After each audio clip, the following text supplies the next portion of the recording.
aqui recebendo, logicamente, o nosso psiquiatra, o Dr. Regis Barros, e nós vamos conversar de um assunto mais do que interessante. É um projeto que o Dr. Regis mantém no Hospital de Base aqui em Brasília, chamado Nocauteando o Sofrimento Mental. Né? Dr. Regis, primeiramente, estamos invertendo o papel, mas eu fiz questão de gravar esse podcast hoje nesse papel de entrevistador, e você sendo entrevistado, até porque eu também sou um amante das artes marciais. Me explica um pouco qual a iniciativa, como formou, como se concluiu a iniciativa desse projeto. Legal estar aqui com você, Valdir. Eu sei que você é um apaixonado da arte suave, do jiu-jitsu, não é isso? Eu também sou, né? E eu vou explicar o surgimento desse projeto. Bem interessante. Sou psiquiatra, né? Sou médico psiquiatra e caminhei parte da minha vida dentro da academia. Academia mesmo no sentido universidade. Então, faz residência em psiquiatria, faz residência em psicoterapia, faz especializações em psicoterapia de grupo, psiquiatria social e comunitária, mestrado, doutorado, atua dentro da universidade pesquisando. Então, eu busquei essas graduações até chegar em Brasília. Em Brasília eu fui tocado pela paixão pelas artes marciais. Interessante. Que não deixa de ser graduações também. Nós vamos conquistando as nossas faixas e as nossas graduações. Nós não ganhamos a faixa. Nós conquistamos a faixa por merecimento e tempo. Então, eu sou graduado em 3 artes marciais. Sou faixa preta de jiu-jitsu, pela equipe Juquinha Jiu-Jitsu. Sou faixa preta de luta livre esportiva, pela equipe Brasília Luta Livre. E sou faixa marrom de kickbox, pela equipe Monolab Combat. Juquinha, mestre Juquinha, Brasília Luta Livre, mestre Renato, Monolab Combat, mestre Léo Pinheiro. E eu pensei, por que não unir arte marcial com a proposta terapêutica para a saúde mental? Porque o tatame é uma das coisas mais terapêuticas que você pode encontrar. Eu viajo no tatame. Eu particularmente viajo. Você elimina a ansiedade, você melhora a sua autoestima, você esquece dos problemas, você tem um condicionamento físico, você tem uma network de amigos, você possivelmente ri, né, e alivia suas angústias, você tem espaço no momento certo para conversar sobre os seus problemas. Então eu uni as artes marciais numa perspectiva de um projeto terapêutico para pacientes psiquiátricos. E eu estou iniciando a proposta com boxe. Tem um porquê. O boxe permite uma perspectiva lúdica de escolinha com as manoplas, permite uma perspectiva de interação mais próxima e não tem um contato pessoal muito próximo, corpo a corpo, o que não seria possível para alguns pacientes. É um projeto inovador. Todos os pacientes do base adoram. Interessante. Como o nosso podcast é psiquiatria cotidiana, ou seja, o que pinta todo dia, naturalmente na nossa vida, você falando, eu lembrei, eu também gosto, eu sou um amante da capoeira, eu sou contra-mestre capoeira. Nossa, que legal, Valdir. Sou filho do mestre Valtinho da Ribeira, que foi descansar tem 2 anos. Valtinho da Ribeira de Salvador, é meu pai. E por que eu estou falando isso? Meu pai, ele chegava quando eu estava meio nervoso, com o negócio apreensivo para fazer uma prova, eu garoto, adolescente, apreensivo para fazer uma prova no dia seguinte, e lá em casa eu me lembro que tinha um saco de areia, ele falando, dá chute, enche esse saco de areia de chute, pá, pá, pá, depois eu ficava calmo. E a minha mãe, quando também me via assim, minha mãe, tá nervoso, vai jogar umas almofadas no chão, tudo mais. Por que eu estou te fazendo a pergunta? De que forma o boxe, né, a prática do boxe, ele pode contribuir com a saúde mental e o bem-estar dos pacientes e das pessoas em geral? Na verdade, o boxe e qualquer arte marcial, a gente precisa mostrar para o público e também não deixa de ser uma forma, sabe, Valdir, de cobrar do poder público que isso seja estendido para as outras artes marciais. Então, judô, boxe, kickbox, muay thai, jiu-jitsu, luta livre, karatê, qualquer arte marcial, desde que tenha uma perspectiva terapêutica adequada, é capaz de fazer tudo isso que o seu pai entendeu que poderia fazer com você. Aliviar ansiedade, construir disciplina, estimular resiliência. Na arte marcial, amigo Valdir, nós aprendemos que nós temos que suportar situações adversas. Então, se eu estou praticando jiu-jitsu, eu não posso bater, dar os 3 tapinhas por qualquer coisa. Então, a gente aprende a limitar a dor, ou seja, a ultrapassar as dificuldades. Então, isso permite a gente melhorar a ansiedade, depressão, sono, autoestima, disciplina, capacidade resiliente de superar problemas. Então, o boxe permite isto. O boxe permite você olhar para você e dizer, eu sou capaz. Claro. E é muito interessante, porque os pacientes, às vezes, nunca colocaram uma luva de boxe. Lá no nosso projeto, no Hospital de Base, nós pedimos doação. Nós temos as nossas luvas por doação. Então, nós temos umas 20 luvas doadas. Bom saber, eu vou doar para vocês. Obrigado, Valdir. É bom saber. Qualquer luva é muito bem-vinda. Com certeza. Né? Então, nós temos luva para todos os pacientes que quiserem participar. Nem todos querem pela patologia, claro, pelo momento, pelo sintoma, mas pelo menos uns 6 a 10 pacientes participam da atividade.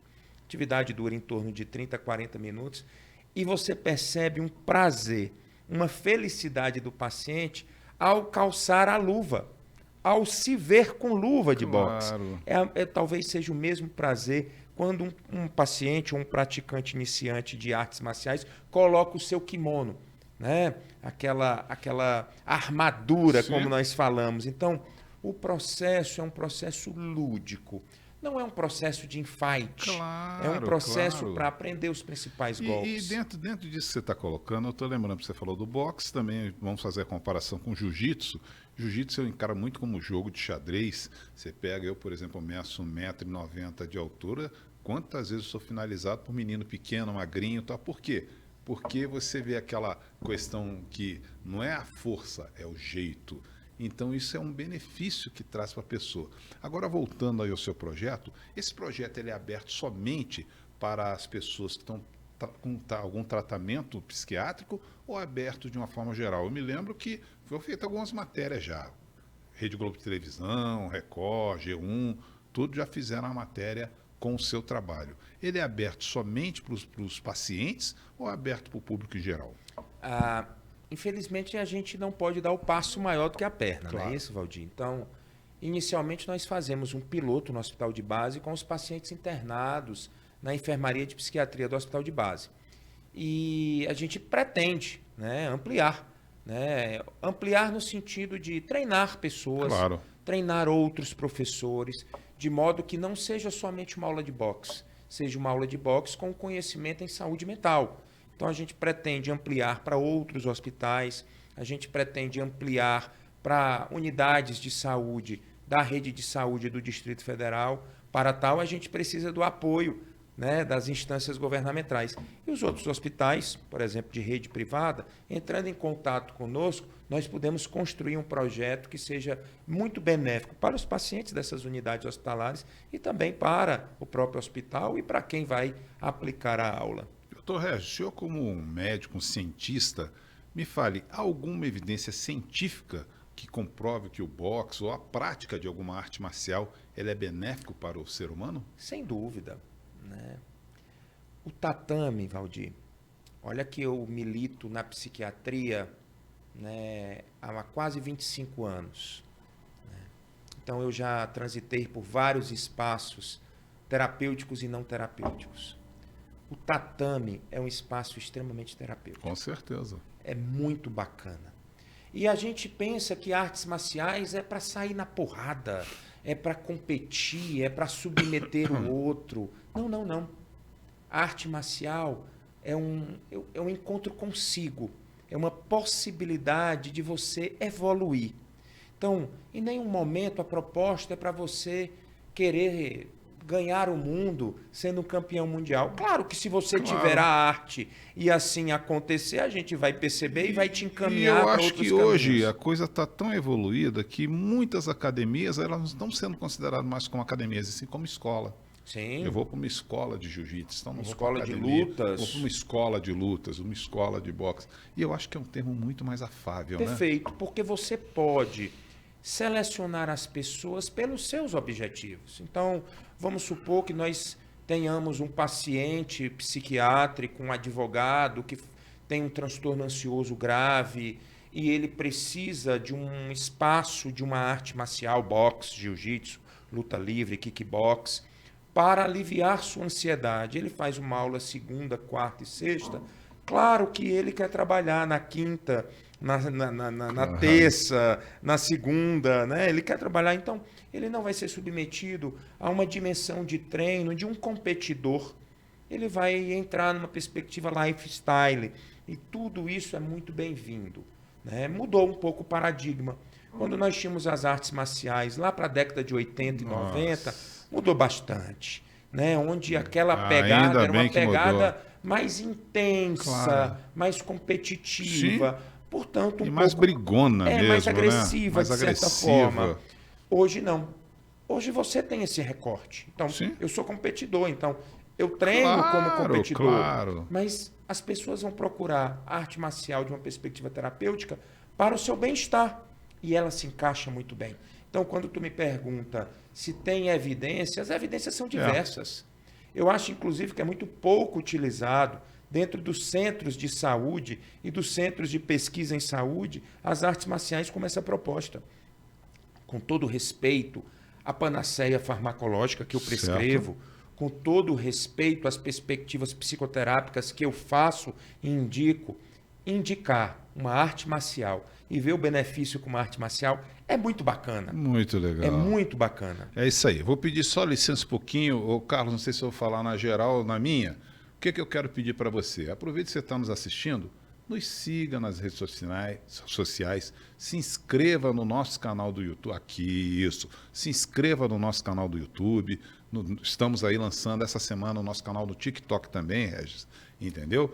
Tem o sininho, dê um ok, dê um joinha, faça parte e ajude a compartilhar esse conteúdo tão rico com outras pessoas, ok? Volta agora aqui de novo, aberto. Regis, como que você consegue gerenciar o teu tempo e o teu comportamento no tocante ao seguinte, ao acompanhamento, né, desse tratamento psiquiátrico com os pacientes e com a evolução, ou não sei, involução, da prática de uma arte marcial? Eu acho que é 100% evolução, né? A graduação, o entendimento... Você faz graduação também lá? Não dá tempo, né? Não dá tempo, porque assim, é no espaço de internação. Então, se a internação durar 4 semanas, o paciente será submetido a 4 semanas de atividade lúdica. Como que é feita essa integração? Né? Não é obrigatório, o paciente é convidado, né? Cada paciente tem a sua luva, é no pátio da psiquiatria. É uma coisa muito bacana, todo mundo assistindo, os pacientes assistindo, os familiares assistindo. E é um processo assim que nós já tivemos um podcast aqui que nós falamos de caridade. Isso, foi o nosso primeiro, né? Exatamente. Nosso primeiro podcast. Foi com o Zal. Né? Foi do Paulo Zal. Paulo Zal. E ele falou uma coisa que eu me vejo né, nessas aulas. Não são eles que saem mais aliviados, mais felizes. Sou eu. Né? Sou eu. Em vê-los felizes, em poder fazer uma arte marcial, mesmo que seja num corte transversal ou num corte curto, longitudinal curto, e eles olharem para mim, quando eu sair desta internação, eu vou continuar. Então, geralmente, depende do tempo de internação. A tua pergunta se liga ao tempo de internação. Então, se é uma patologia grave, o hospital de base, peculiarmente, tem pacientes mais graves, com questões psiquiátricas, clínicas cirúrgicas e sociais. Então, se o paciente fica 2, 3 meses, ele vai ter pelo menos 8 a 12 semanas de atividade lúdica de boxe terapêutico, né? O que é muito bacana. Puxando isso, não poderia deixar de te perguntar, já que você trabalha com esse projeto com pacientes, com tratamentos psiquiátricos. Agora, veja bem, como você faz, como você avalia os possíveis riscos, né?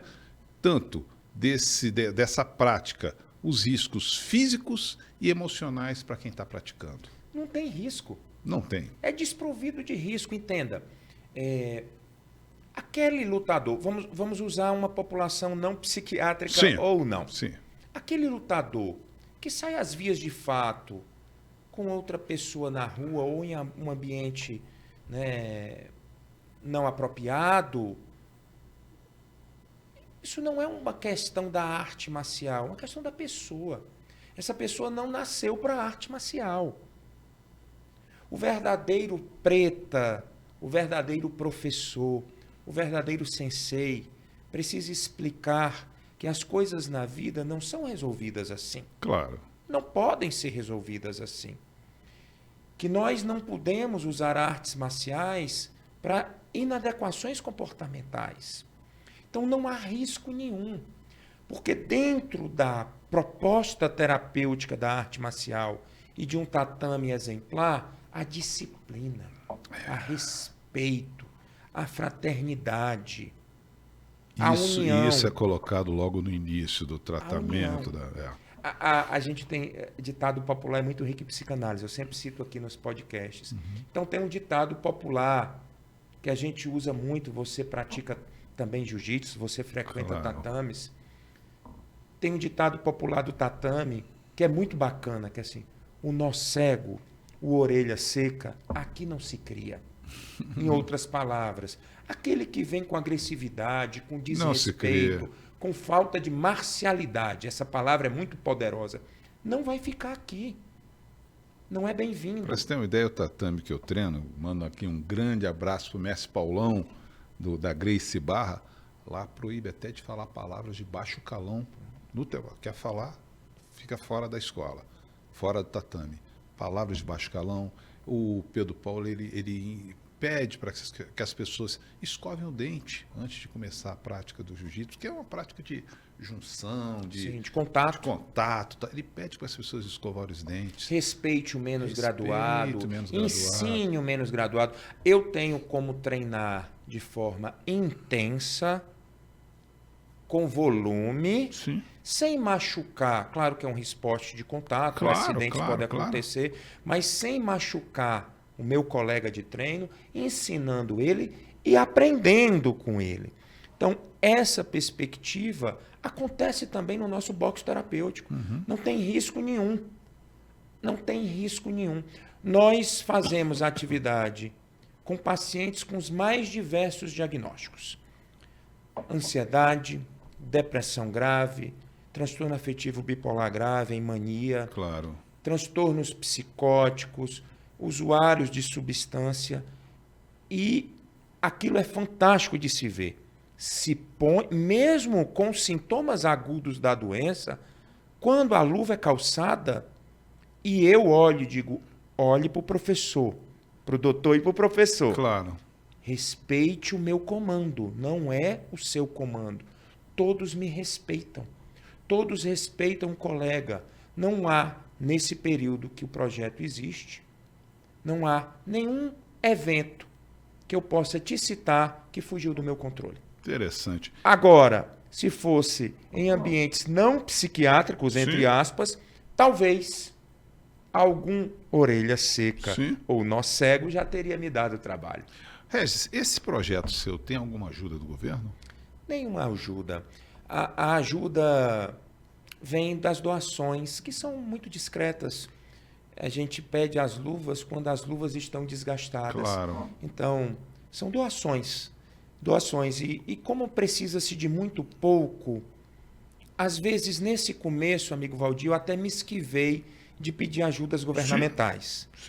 Porque lembra daquilo que o nosso podcast de caridade falou?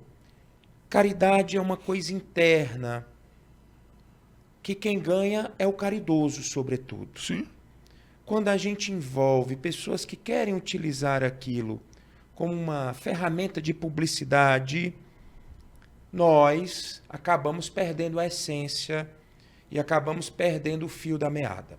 Não quer dizer que este médico e este professor de artes marciais que vos fala não deseje de apoio, né, de ONGs, de empresas, de patrocínios, de entidades governamentais municipais, no caso de Brasília não, mas estaduais e federais, para que esse projeto amplie.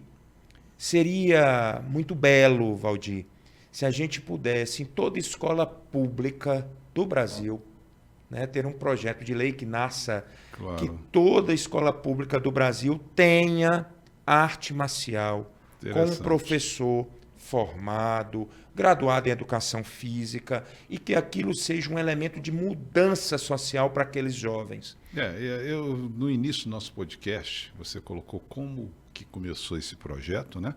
E como nós estamos chegando quase ao final do nosso bate-papo, a minha última pergunta é: quais os próximos passos? É interessante, né? Mário Quintana falava que sonhar é acordar-se para dentro. Sim. Né? Então, é sonhar. Quando eu sonho, eu acordo. O meu sonho, de tão terapêutico que eu vi, olha que eu atendo em psiquiatria de manhã, de tarde, muitas vezes à noite, quase todos os dias da semana. Né? O ambiente do tratamento psiquiátrico é um ambiente em que a gente aprende muito e vê muitas vitórias. Claro. Muitas histórias tristes que vão sendo vencidas e transformadas. Então eu vejo muitas pessoas que são verdadeiros guerreiros e guerreiras no contato. E nesse contexto, o meu sonho, o meu projeto de futuro é poder ampliar isto para vários hospitais do DF. Coisa boa. Da rede pública e privada, em que os pacientes e os funcionários possam se beneficiar. Eu tenho certeza que isso será algo paradigmático. Nós vamos ter algo tão mágico e fabuloso que eu tenho certeza que será um exemplo para todo o Brasil. E isso será uma onda que poderá chegar ao Amazonas, ao Rio Grande do Sul, ao Acre, a Alagoas, a Paraíba, a Tocantins, a Mato Grosso, a todos os nossos entes estatais e municipais. Claro. Porque isso é valorizar o ser humano. Ofertar a uma pessoa a capacidade de um crescimento marcial é prepará-la para a vida. É isso aí.